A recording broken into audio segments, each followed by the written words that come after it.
Hi there. So today we're going to do some work on preparing for when things aren't going well.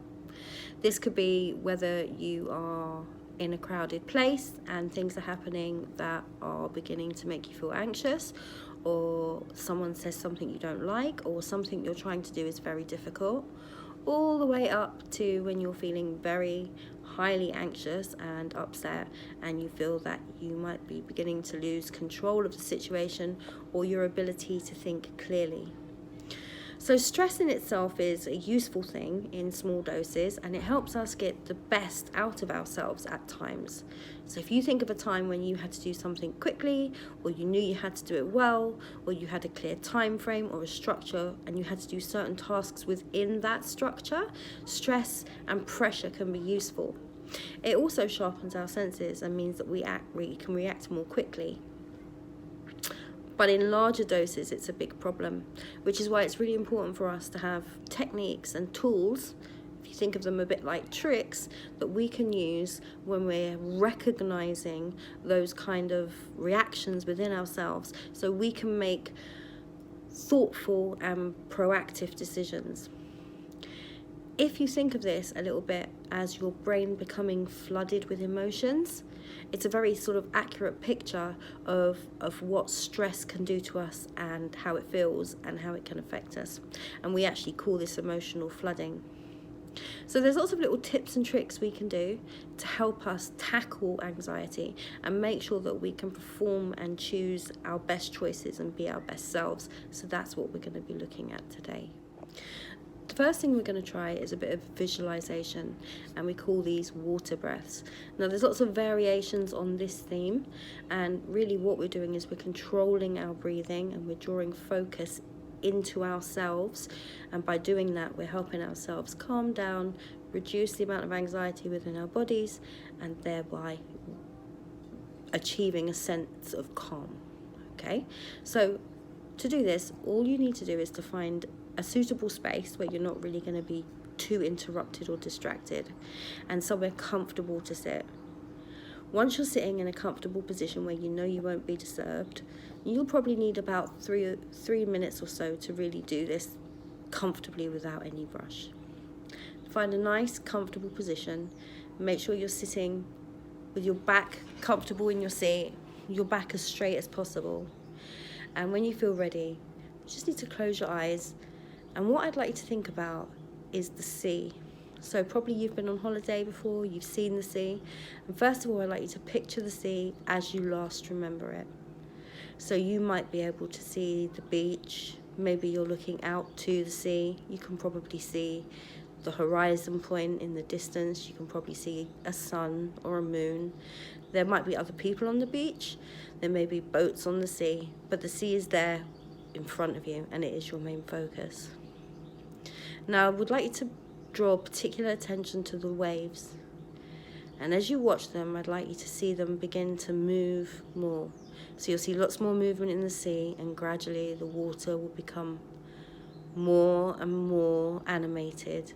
The waves will become choppy and the sea will become rougher and rougher and rougher. Were you to be on a boat, this would be the time where the boat would be rocking. If you were on it, you would feel the floor of the boat moving. So when we see the water like this is kind of how we feel inside when we're under those higher levels of anxiety. And we're just going to stay with that image for a while and allow the sea to become as stormy or choppy as you like. I would like to take a big deep breath in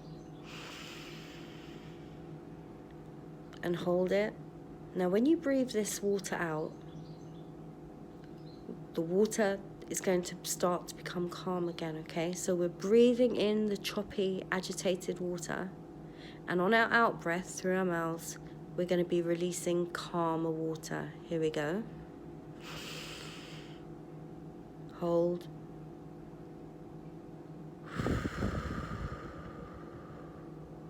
In. Hold. And all the time you're visualizing the water, the wild water outside, the calm water flowing out.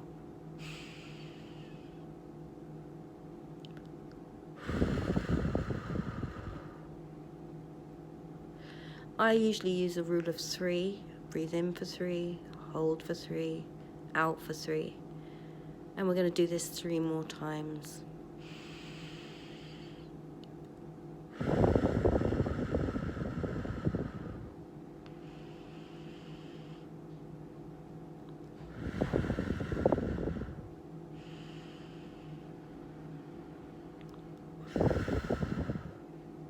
And at this point, the water left should feel a lot calmer. And you will have noticed some sensations in your bodies changing. And when you're ready, just return to your space by opening your eyes. You might like to wriggle your toes, wriggle your fingers. And when you're back in the space, make yourself comfortable and have a think about the difference of the visualizations between the calm and the choppy water, and the difference of the sensations within your body between the calm and the choppy, or the anxious feelings that you may have been feeling, or that you might remember feeling the last time you were having a difficult time. Because returning to the calm state, the plateaued state, is optimal for us when we need to make decisions, whether they be quick decisions or decisions we have plenty of time. It's the way that we can best optimize our thoughts and choices. Okay, so there we go. We've visualized our feelings as states of the sea or states of the water, and we've used breathing as a technique to moderate and self-regulate ourselves and bring back that feeling of calm. And also we can use that to also experience the feeling of heightened senses or those kind of anxious feelings as well, because we can spend time with those feelings. You know, the object is not for us to avoid a feeling, but more to experience it and understand it and manage it. So that's the ultimate goal of what we're trying to achieve. So another thing to think about is, so having visited those places, what is calm to us? And what calm is to each person is completely individual and different. A nice way to explore this is to say, what would calm look like? So we've done that a little bit with the sea.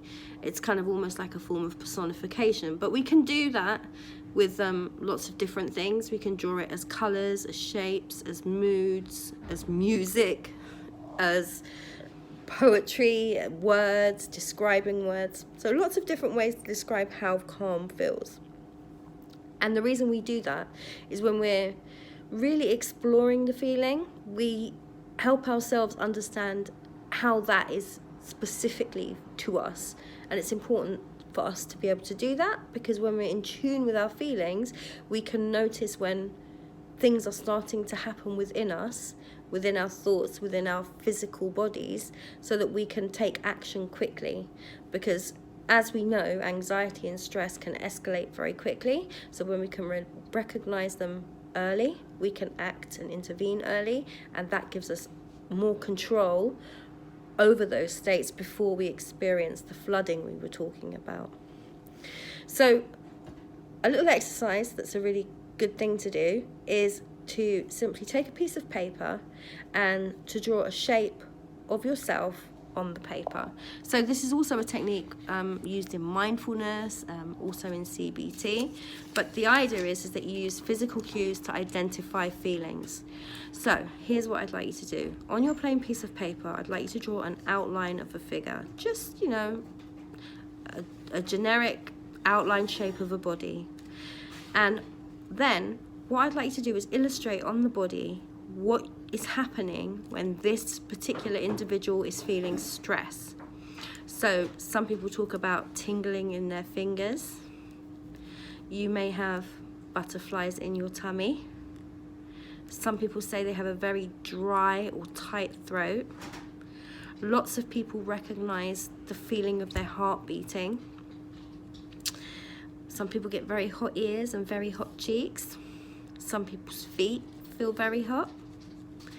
Some people almost feel like things are sort of closing in around them. So what I would like you to do is I would like you to just take a little bit of time to draw your own little illustration of what that would look like. I'm only going to give you a minute for that, but once you're finished, we'll move on to the next step. Right, so now that you're finished, you should have something that probably looks a lot better than this, but I'll show you my little version. Here's my little abstract person with the heat on their hands and feet and some of those symptoms of anxiety I was talking about.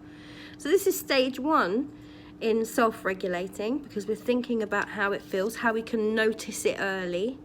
And what I would like you to do now, and this is equally important as knowing how it feels inside us, is to have a think about the sort of things that would be happening around this picture that would be triggering those feelings, okay? So for lots of different people, it will be completely different. There'll probably be some common factors. So it's entirely up to you what you write, but what I'd like you to do is think about those feelings that you've drawn on your picture, and then think about a time that you felt those inside. And I just want you to draw either a picture or a representation around this figure of the things that may be creating those feelings. Again, nothing fancy, just a 1-minute sketch. So I'll let you get on with that now. Great, so I bet you was busy drawing away there. I've done mine, and what I've really gone for are sort of common themes, but you will probably have some of these and some of your own, but I'm going to share my little one with you. So here I have heat, excessive noise, pressure. There's a little spider there, maybe there's a bit of arachnophobia going on. And here we've got speech bubbles, because sometimes the things that people say can be equally challenging. And I thought perhaps these lines on either side of the person could be like a confined space, like not feeling as if you've got space to move, or some kind of restriction. So those are some of the things that we commonly feel, pressure and anxiety, when we're experiencing those things. But then the next step of doing this, which is it's a bit exploring a little bit deeper, that I'm going to talk you through now, is really interesting, okay? So some of these things are physical things that are directly affecting how we physically feel. So if it's a very hot day, that could be stressful because it's physically hot and we're physically getting warmer, and then that triggers anxiety in us because we're uncomfortable, okay? But when we look at the spider and things like phobias, and especially things that are said to us, there are 2 levels on which those things affect us. There is the actual initial thing of it happening, i.e. someone has shouted, it may have startled me, it may have been loud. And then there's the content of what they've said. And then under that, there's how that thing that I have heard triggers me particularly based on what I think when I hear that. So thinking about how we think about things when we hear them or when we experience them, and how those thoughts affect our responses, and how those responses can sometimes be anxiety. Because if we have a little think about that, it can sometimes help us regulate those responses. Now, that's not to say the things that are happening to us shouldn't be stressful, or that we shouldn't react, or we should allow those things to happen. We're not saying that, but it's quite empowering to have the ability to choose how you react. You can still not agree with the behaviors or the thing that's being said, and you can still do something about it, but you can certainly control how much that thing has a power to upset you. So, just to clarify what I'm saying, if we think about the spider, a spider on your shoulder can be very frightening, and it can cause extreme anxiety, right the way to the top of the scale for some people. But it's not a physical danger, and it's not a physical threat. It's what we think will happen to us when the spider lands on us, and what the spider will do. And that's linked into things perhaps we might remember, or things that we preconceive. So for 1 minute, I'd just like to have a little look at your list of triggers that you used, and have a little think about how much of that trigger is physical and how much of that trigger is about how you think about it. So have a little think about that. And also, I would like you then, under the feet of the person, to write some tricks or some thoughts or things you could tell yourself the next time you start feeling those uncomfortable things when that trigger happens. I'll let you get on with it and come back. Right, so I'm sure that was quite interesting. And of course, there's lots of different things we can do. We can talk about our feelings. We can write journals. We can take part in activities that challenge our fears. We can get support from friends. We can get support from outside individuals and adults. There's plenty of things we can do. But just sometimes remembering a positive thought, or just stopping and using some of these calming breathing techniques, we can have far more control over our responses. And that's a good thing for us, because it means we have the ability to self-regulate, which means we have the ability to be at our best more often. So that's what we're thinking about. Now, there's a very water-based theme to today. So I'm going to teach you another quick breathing exercise, which is straw breathing. Or bubble breathing, really, but using imaginary straws. So it's kind of cool. So I'd like you to pretend that you have a straw in your hands. Hold it to your mouth. And when you can breathe in through your nose, you're going to breathe out through your mouth and blow through the straw. But you're going to imagine that you're blowing bubbles, right? So it's a controlled breath. So what we're aiming for is that nice breathing in and a nice controlled breath out. So I would start, don't overstretch yourself, maybe start in for 3 and out for 3, and then see if you can extend that longer. So let's try the in for 3 and out for 3 first.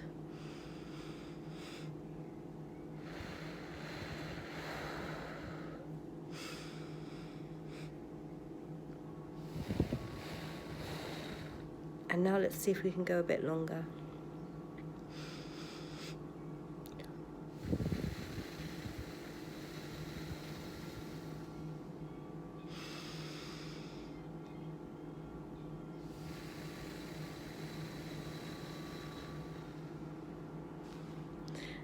Very good.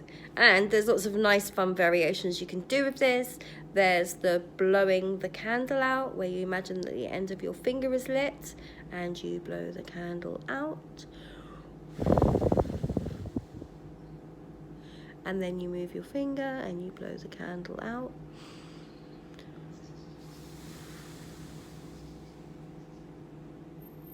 And you do the same, moving your finger further and further, and you see how far you can move your finger and how many times you can still feel the breath on your finger. And the point of this is you're controlling your breath, you're bringing down those kind of heightened rates within your body, and you're practicing focus. So I hope that was useful. We've done some interesting things together. We've looked at body maps and physical responses. We've considered triggers and what we can do about those triggers, because obviously sometimes if something is triggering us because it is uncomfortable, that is one thing, and it is a trigger to be avoided. It is useful to us to be able to have techniques for when triggers happen and to recognize them so we can deal with them in the best way possible for us. So that is why we are doing this whole exercise today. We've done some breathing exercises. I quite like petal breathing as well, which is another variation on the themes that we've been looking at, where you use your hand and you match your breathing to the flower in your hand. So you breathe in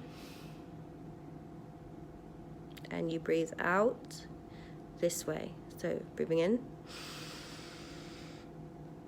breathing out, breathing in, breathing out. And all of these things we're doing is we're linking the visual and the movement with the breathing. So it's helping, coaching us with the breathing. It's the same sort of thing that visualizations like the Choppy C do for us. We use the visualization to help us focus on the feeling and to help us practice responses. So I hope that was useful, and look forward to seeing you again.